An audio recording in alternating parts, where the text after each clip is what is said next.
I'm Dan Passarelli with MarketTaker.com, and today I want to talk about something that's really, really important to traders who execute option trades, and probably that's you. A lot of traders like to middle the market, that is, trade between the bid and the ask. Now, why would a trader want to do that? Well, because there's a market on every single option contract out there. The market is the bid and the ask.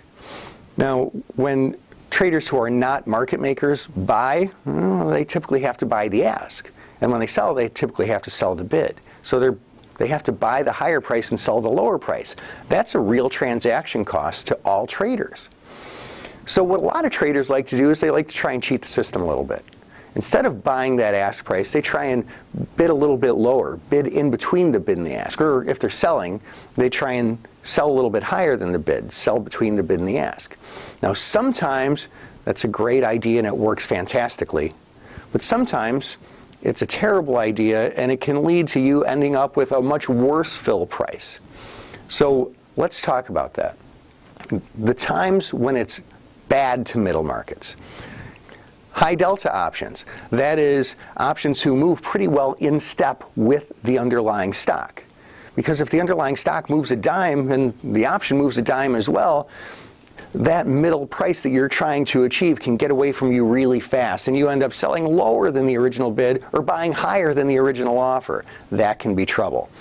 Illiquid options, where the bid-ask spread is really wide and there's not much market depth, there's only 1 or 2 or 3 contracts on the bid or the offer, that's a bad time as well. Single-legged options.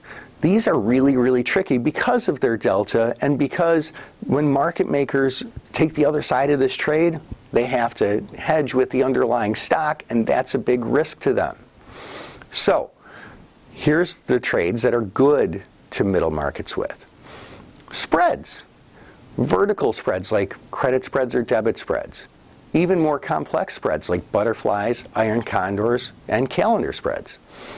These trades are better middling candidates because of basically all the reasons I just mentioned. Because their deltas are smaller. That means when market makers try and hedge their trade, they have a lot less risk because there's a lot less stock for them to have to worry about having to get. Also, those market makers have less risk in terms of all the other Greeks as well, gamma, theta, vega, rho, everything. And these trades are typically higher profitability to begin with because market makers can profit on the bid-ask of each option, so they kind of get double profit with less risk. So on many occasions, market makers are very, very satisfied allowing you to middle the market and cutting some of their profitability in favor of having the ability to make some of these low-risk trades. This is Dan Passarelli with MarketTaker.com.